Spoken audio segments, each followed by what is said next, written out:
Hey team, I'm Maddie. Welcome to Science Side Up. And today we're going to start our series on climate dynamics by starting in space with the sun and planets.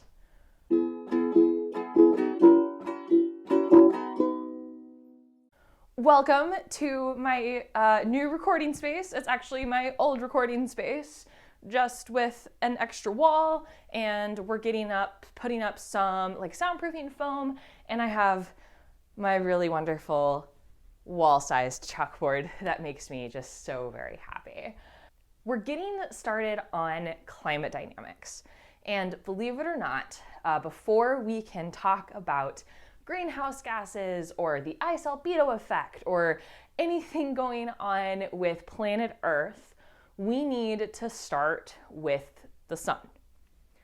The number one thing that's going to determine a planet's climate, be it Earth or Mercury or Jupiter or an exoplanet somewhere in some other solar system a few hundred light years away, everything really starts with the energy that planet gets from its sun.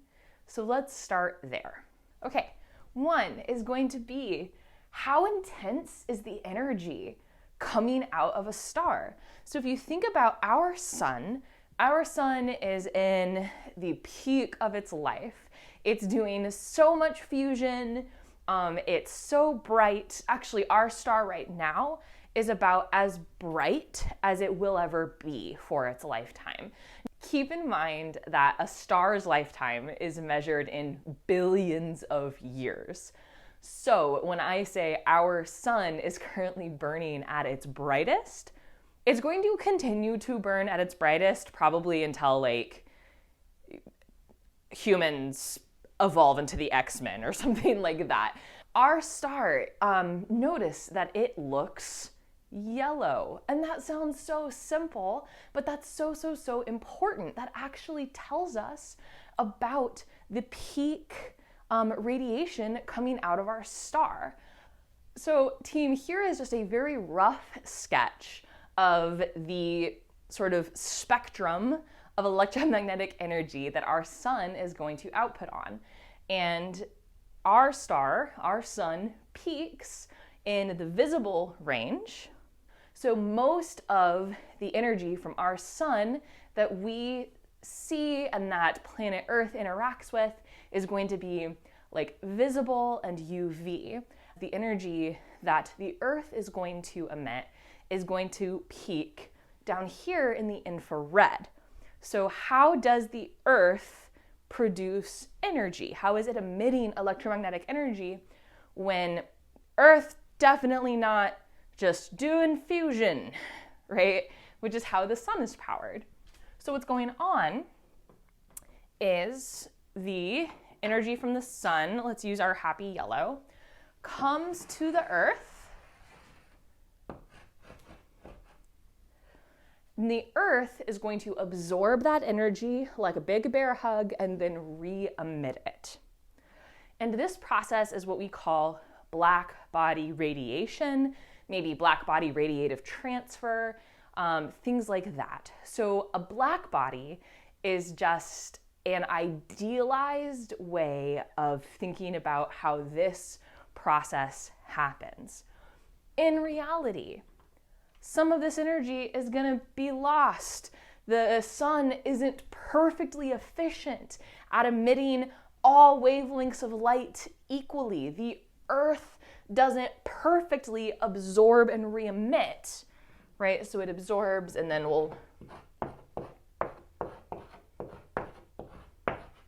the Earth there re-emitting in green. There's some loss. It's not exactly the same across all wavelengths, but to get the gist, we can consider these guys to be black bodies. And so we can assume that they are perfect at absorbing and re-emitting radiation. So the Earth's black body radiation spectrum, which is this nice, happy, smooth curve, right, representing it being perfect. So the Earth's is going to peak in the IR, so in the infrared range, and overall it's going to be flatter because the Earth is sort of not emitting as much intensity. And we'll talk about why that is here in just a second. So when we talk about the energy being emitted from the Earth, we call it, generally speaking, long wave. And that's kind of a habit of atmospheric scientists. If we were talking about, say, astrophysics or other fields, we would be a lot more specific anytime we talked about what type of electromagnetic radiation was being emitted.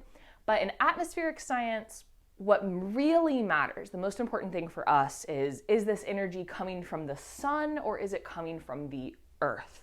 So we can kind of get away with using that shortwave and long wave shorthand. So magenta here we'll call long wave. So that is the first most important thing about the star. And then the second most important thing about this system is going to be, well, how far away from the star is the planet? Because obviously a planet right here is going to be getting much more intense energy from the star than a planet out here. Why does a planet closer to the sun get more intense sunlight? Great question. The reason is going to be that the sun is emitting energy. Think of it as it's emitting energy of equal intensity everywhere on its surface. And then that energy expands outwards, right? And it expands outwards as this sphere of energy coming off the sun. The further away your planet is, the larger that surface area. So if the net intensity is the same as we're moving outwards, the intensity at this point has got to be less than the intensity at this point because the surface area of this imaginary sphere of energy is getting bigger. So the energy is just more spread out. So when we're trying to understand how much energy is the Earth getting, the second thing we consider is, well, how far away is the Earth, right? First thing, how intense is the solar energy? Second, how far away is the Earth? So what fraction of that solar energy is the Earth going to get? Now this feeds directly into our third thing. So imagine that we had another planet right on top of Earth. We somehow, by magic, were like sharing an orbit. But that planet, I hope you guys can see this, was huge by comparison. Say like Jupiter moved up. Well, since Jupiter is bigger, Jupiter receives a larger portion of that solar radiation than the Earth. So if we're thinking about how much solar radiation is hitting the Earth, well, most of it is flying by. So that third thing that's going to be important is size of the Earth, because the Earth can't absorb more solar energy than can hit it, right? So those are kind of our three big things in space we need to consider. And then once we consider all of those things and put them into some appropriate math equations that I'm going to erase this and write up for you here in just a second, we can do what's called a Blackbody temperature calculation. So we can figure out how warm the Earth should be if we're just thinking about those three processes. Look, the board's different. So I'm going to walk you guys through what I've got on the board. But first, in case anyone's interested, the book that I am referencing for a bunch of this stuff, because I don't carry all of these equations and numbers around in my head, is Wallace and Hobbs' Atmospheric Science. It's called an introductory survey, but this is the textbook that we use at my university for like your first grad school class. So it's really atmospheric science at that like maybe senior undergrad, early graduate school type of level. It's definitely not written to non-experts, but I like it a lot. I reference it a lot. Remember that our goal here is to calculate the temperature of the Earth just based off of Blackbody calculations and assumptions. So to do that, we need the Stefan-Boltzmann law. So this was developed in like the 1800s. This is real old science, but very robust science. Old doesn't mean bad. It just means super well established. So the Stefan-Boltzmann law relates black body flux density to temperature raised to the fourth power by a constant called the Stefan-Boltzmann constant. So let's walk through what all of this means. Black body flux density. That has units of watts per area, watts per meters squared. So that's literally just power, right? Watts is energy per second. So that's just the power that's, say, reaching the Earth and then divided over the surface area of the Earth. So we're looking at how much power makes it to each little individual spot on planet Earth. And then the Stefan-Boltzmann constant, this is just a number. It does not change. And it just so happens to be 5.67 times 10 to the negative 8th watts per meter squared per Kelvin to the fourth. So Kelvin is just the very sciencey measurement for temperature, but it's not fundamentally different than measuring temperature in Fahrenheit or especially Celsius. And then our last term is temperature in Kelvin raised to the fourth power. So great, we've got pretty much everything we need. We have an equation, we know this constant, we're trying to solve for temperature, and then we just need to know how much power per meter squared makes it to the Earth. So that number is going to be 1,368 watts per meter squared. The math required to get to this involves taking integrals, so doing some calculus over solid angles, which is pretty complicated and I thought would really just take away from the concepts of this video. So the only other thing we have to consider here is something called albedo. Hey team, Editing Maddie here. I realized that I never actually explained what albedo is. All it does is it takes into account that some of the energy that gets to the Earth from the sun reflects off the Earth's surface and never contributes to the warming of the Earth's surface. So that's all albedo does. Back to the video.